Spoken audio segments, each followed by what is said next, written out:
Bonjour, ceci est un enregistrement d'un petit cours d'épidémiologie mathématique que j'ai donné à l'origine au Tchad, à N'Djamena, en juin et juillet 2022. Donc là, je reprends les choses et j'enregistre en dessus. Euh, je dois préciser que je suis en phase d'expérimentation et de découverte de l'utilisation d'un écran vert, alors je ne sais pas ce que ça va donner. Euh, ce que je vais faire, c'est vous parler d'épidémiologie mathématique. C'est un cours qui avait pris à peu près une vingtaine d'heures euh, qui traite de certains aspects. Alors, ça sera évidemment assez partiel, euh, mais bon, j'espère que vous sortirez de ça avec quelques notions d'épidémiologie mathématique. Donc, cette première vidéo, c'est juste pour donner une idée du contenu du cours. D'accord? Je l'ai appelé le cours zéro parce que je ne vais rien présenter ici de vraiment spécifique. Je vais simplement vous dire un peu de quoi parlera le cours. Donc, avant de commencer, je dois, alors là je suis en train d'essayer de passer d'une fenêtre à une autre, voilà, je réapparais. Avant de commencer, je vais préciser que on va utiliser quelques abréviations dans ce cours, donc elles sont listées ici, je ne vais pas revenir globalement dessus, mais si dans les transparents vous voyez apparaître des notations que vous ne comprenez pas, référez-vous à ce transparent. C'est ici que sont les choses. Euh, ensuite, donc, pour commencer, à qui est dédié ce cours? Alors, en pratique, ça va être surtout les étudiants en mathématiques, en physique ou en ingénierie, parce que c'est un cours qui est quand même assez intense au niveau mathématique. Euh, sans être toutefois un vrai cours de mathématiques de l'analyse des systèmes, c'est un cours qui contient un certain niveau de détails mathématiques et donc c'est plus à viser pour des étudiants familiers avec les maths que pour des étudiants qui en sauraient moins. Euh, voilà. Je suppose une certaine connaissance des équations différentielles ordinaires. Je ne vais pas rentrer dans les détails et je vais dire que, par exemple, vous savez en général que la stabilité asymptotique locale d'un point d'équilibre est déduite de la position dans le plan complexe des valeurs propres de la linéarisation. Je vais revenir dessus quand j'approcherai les points, mais je dirais que il faudrait quand même, pour comprendre, pour vraiment profiter de ce cours, il faut avoir au moins un cours d'équadif normal dans votre parcours. Euh, Ça peut être intéressant pour ceux d'entre vous qui n'êtes pas aussi portés sur les mathématiques, mais il va falloir faire un peu plus de travail pour comprendre de quoi cela retourne.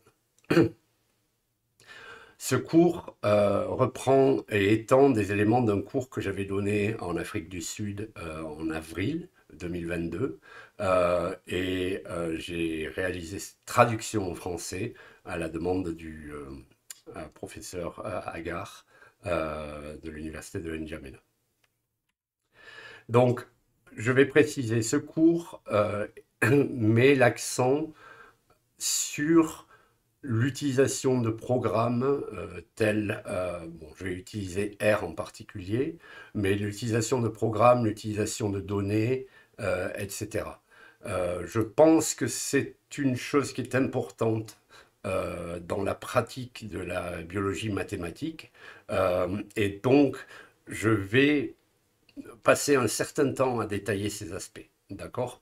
Euh, je vais apparaître, au sujet de la vidéo, je vais apparaître et disparaître de temps en temps quand je cache le texte là.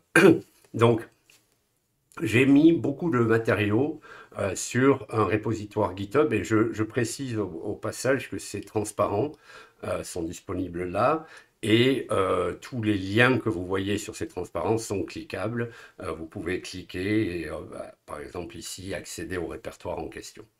Euh, j'ai mis les transparents, le code source des transparents que vous voyez ici. J'ai mis le code de programme et j'ai mis quelques exemples de données. Je n'ai pas mis les références bibliographiques que je cite parce que, évidemment, il y a des problèmes de droit d'accès. Dans la mesure du possible, je vais quand même utiliser des papiers qui soient en open access, c'est-à-dire auxquels tout le monde est accès sans payer de droits. Mais c'est pas toujours possible, je précise ça. Et dernière petite précision pour les plus jeunes dans l'audience, il y a des liens sur Wikipédia. Et je pense que Wikipédia est très bien. Moi, je donne un peu de sous tous les mois pour garder le système en fonctionnement. Mais je tiens à préciser que quand vous utilisez Wikipédia, il faut pas le prendre, il faut le prendre comme un point de départ de votre travail, pas comme une bonne référence bibliographique. C'est-à-dire que vous pouvez aller sur Wikipédia, regarder les références citées à la fin d'un article sur quelque chose, et c'est ça que vous devez aller regarder, pas le lien Wikipédia lui-même. Les transparents que vous voyez ici, je les ai fabriqués en Markdown et en LaTeX. C'est comment s'appelle, un langage qui s'appelle MARP, qui permet de faire des transparents en Markdown. Euh, Vous pouvez, tout le code est disponible sur le répertoire GitHub, donc si vous voulez obtenir le code pour les équations et tout ça, tout apparaît en LaTeX, pour les équations, je veux dire, et c'est assez facile à créer. Euh, Quand j'utilise des images qui ne sont pas des images que j'ai fabriquées, j'essaye d'indiquer le code. Alors, c'est pas forcément évident dans mon lien, enfin dans l'image quand elle apparaît, mais si vous regardez le code, vous verrez le lien de la source de l'image que vous voyez. Pour le code lui-même, j'utilise R. Et j'ai mis en place dans le répertoire code du repositoire GitHub des fichiers qui vont vous permettre d'installer les différentes librairies qui sont nécessaires pour suivre ce cours. Euh,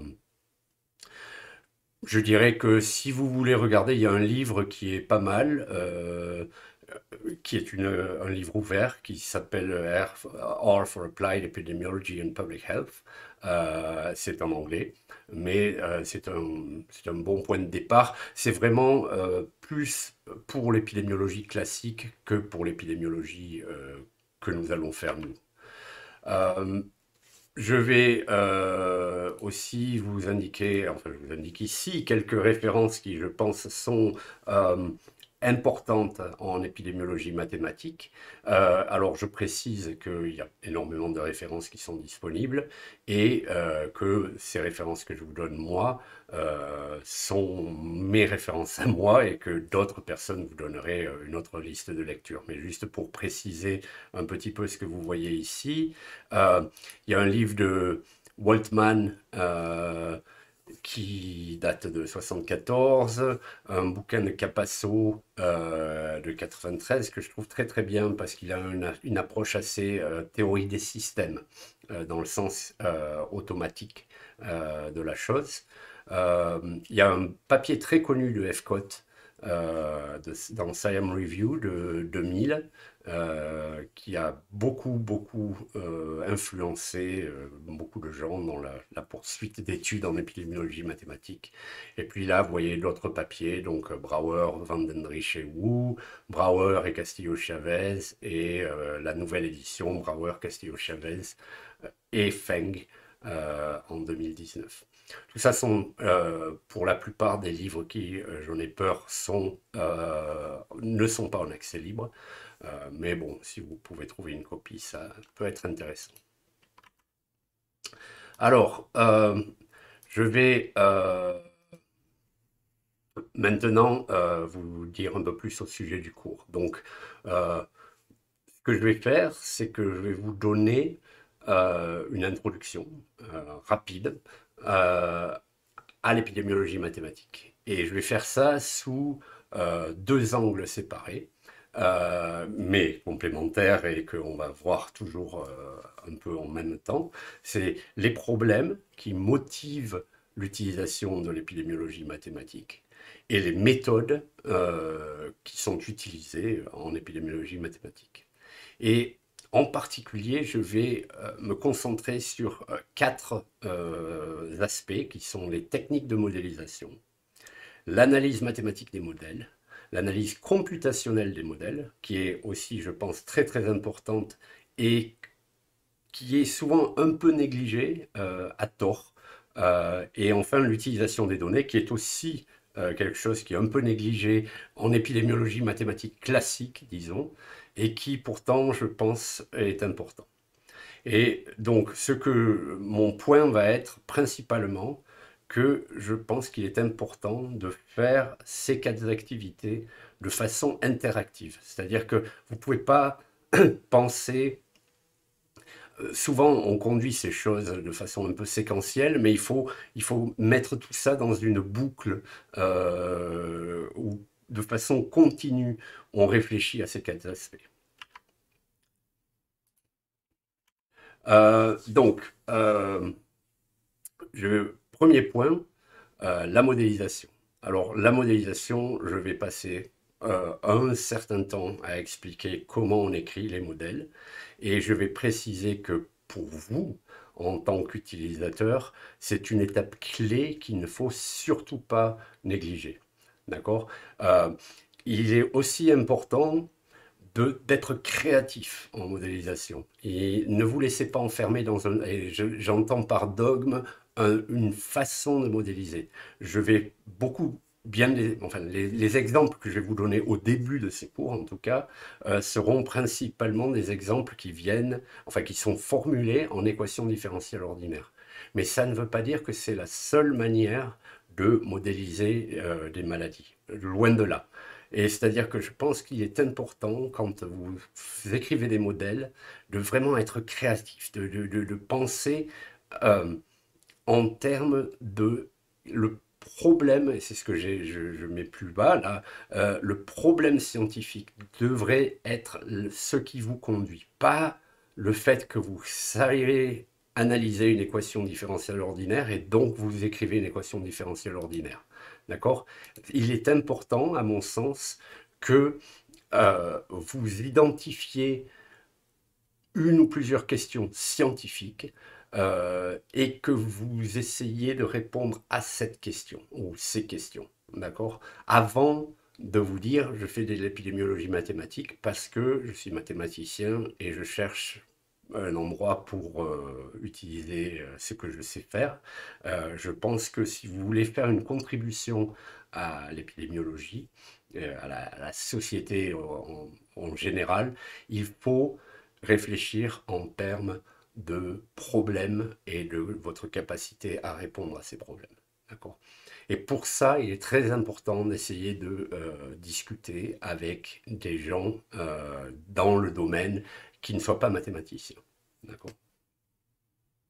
Et alors, je précise aussi qu'il est, enfin moi je trouve très important de ne pas vendre la lune à vos collaborateurs. Donc souvent, les gens vont venir vous voir parce que vous êtes un modélisateur, vous faites de la modélisation en épidémiologie, d'accord, mais il est important de dire dans quelle mesure ce que vous racontez est applicable, quelles sont les limitations de vos résultats et tout ça. Ok, c'est important de faire ça.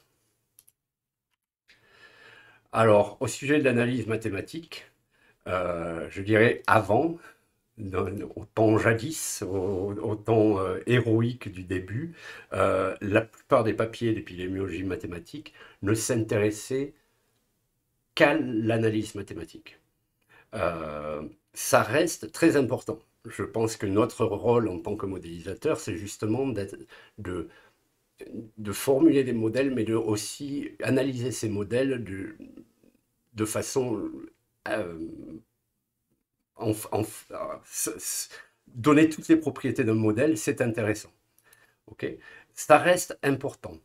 Mais il faut savoir à qui vous parlez. D'accord.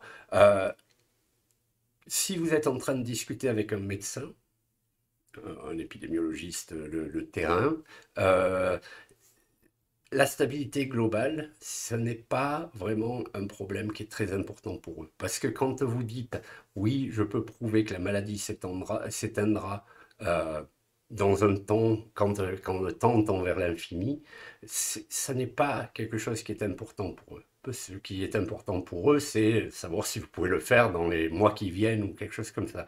Et donc, il faut savoir à qui vous parlez. Ensuite, par contre, je pense qu'il est important de faire, par exemple, une analyse locale. Alors, la stabilité globale, c'est une propriété qui est importante et tout ça, et qui est mathématiquement euh, très compliquée des fois et qui vaut le coup de faire le travail dessus des fois, mais elle n'est pas forcément nécessaire. Par contre, comprendre les propriétés de base d'un modèle, je pense qu'il faut toujours le faire, parce que des fois, quand vous analysez les propriétés de base d'un modèle, ben vous allez trouver que, par exemple, votre modèle est mal formulé. D'accord. Et je reviendrai sur certaines de ces notions au fur et à mesure du cours. Ensuite, pour le travail numérique, je vais dire que il y a eu pendant pas mal d'années un problème où les gens utilisaient le numérique pour illustrer leurs résultats mathématiques. D'accord. Ça, je pense qu'il faut éviter. D'accord. Si vous avez, par exemple, la stabilité globale d'un point d'équilibre, mais il n'est pas nécessaire d'illustrer ça. Parce que si vous avez fait votre preuve correctement, la stabilité asymptotique globale d'un équilibre veut dire qu'à chaque fois, vous allez vers cet équilibre. On s'en moque un peu de voir quelques courbes qui vont vers l'équilibre. D'accord. C'est rarement utile, ça. À part s'il se passe des choses un peu bizarres avant d'aller à l'équilibre. Mais par contre, ce que votre analyse numérique, computationnelle, va ajouter à votre modèle, c'est la façon dont l'équilibre, par exemple, varie en fonction des paramètres, qui est quelque chose qui est très difficile à apprécier mathématiquement, mais que numériquement, vous pouvez vraiment essayer de considérer. Et donc, le numérique, à mon sens, doit venir complémenter le mathématique. D'accord. Donc, vous faites une analyse mathématique aussi loin que vous pouvez la faire, et ensuite, vous prenez votre problème de façon numérique et vous essayez de faire parler le modèle un peu plus en faisant du numérique. D'accord. Et le dernier point que j'ai sur ce transparent, là, je pense que c'est assez important, euh, et souvent un peu négligé par les modélisateurs. C'est-à-dire que une bonne figure, si vous faites un papier ou dans un manuscrit de thèse ou quelque chose comme ça, une bonne figure, c'est très important. Il ne faut pas négliger les figures. Les figures ne sont pas là juste pour montrer que vous savez calculer la solution numérique de quelque chose. Les figures sont là pour aider à comprendre votre problème. D'accord. Et ça peut valoir le coup de passer pas mal de temps à réfléchir à comment présenter l'information sous forme d'une figure. D'accord. Et je reviendrai sur ça un petit peu dans ce cours aussi. Mais je pense que ça, c'est quelque chose de très très important. C'est-à-dire que c'est souvent négligé, mais il faut le faire. Pensez à vos figures. D'accord. Alors, maintenant au sujet des données. Euh, C'était le quatrième point que je suis. Je vais préciser, enfin, les données, c'est beaucoup plus facile maintenant qu'il y a 20 ans, je dirais, ou même il y a 20 ans. Mais ça devient de plus en plus facile. C'est pas toujours très facile. Et je vais dire qu'en épidémiologie mathématique, fréquemment, on est confronté à des données qui sont de qualité moyenne. Mais en tant que... Donc, on a ces données. Je, il n'est pas nécessaire, je tiens à préciser ça, il n'est pas nécessaire d'utiliser des données absolument partout.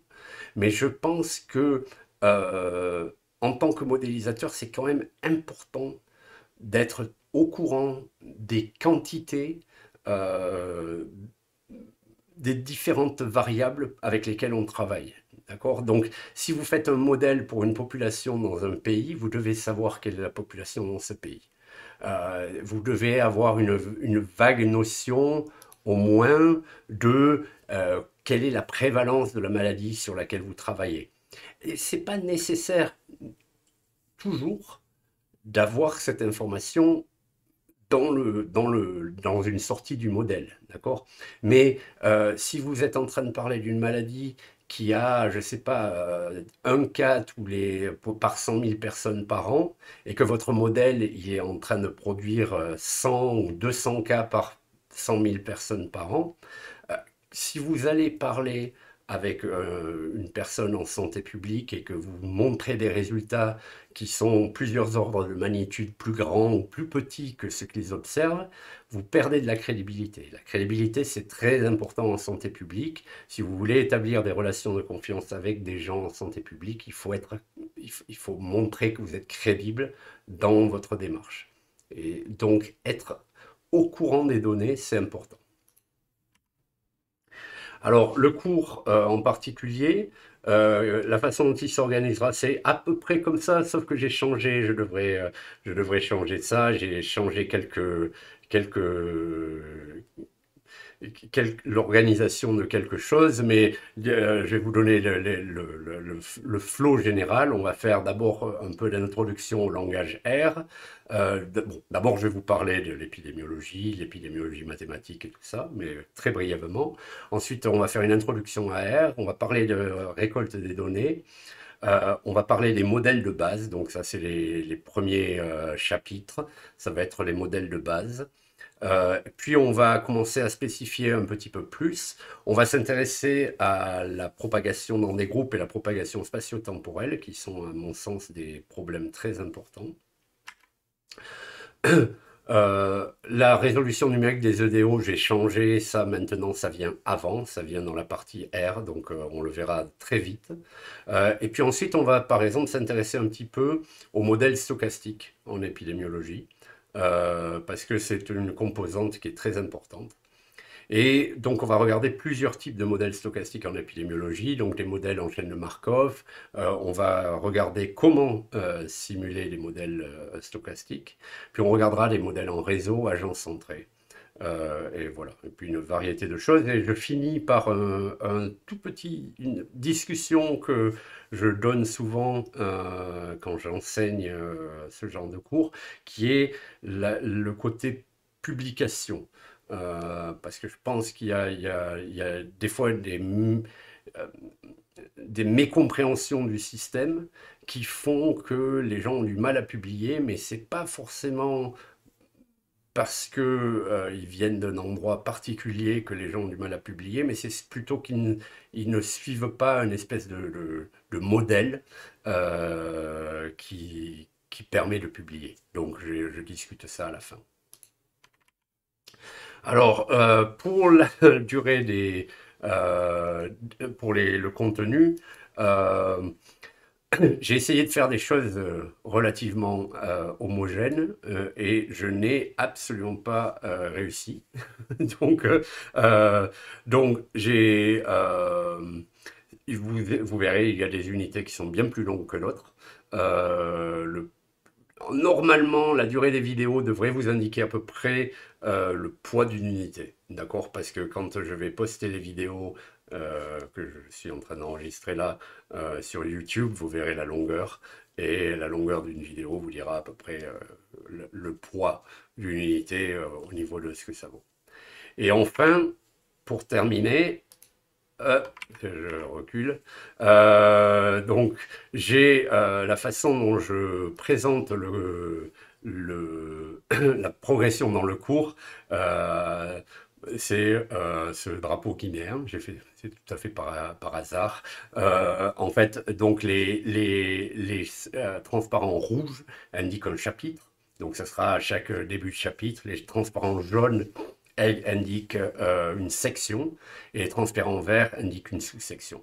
D'accord? Et tous les autres transparents sont blancs pour le moment. Il est possible aussi que je passe en fond noir, on verra bien.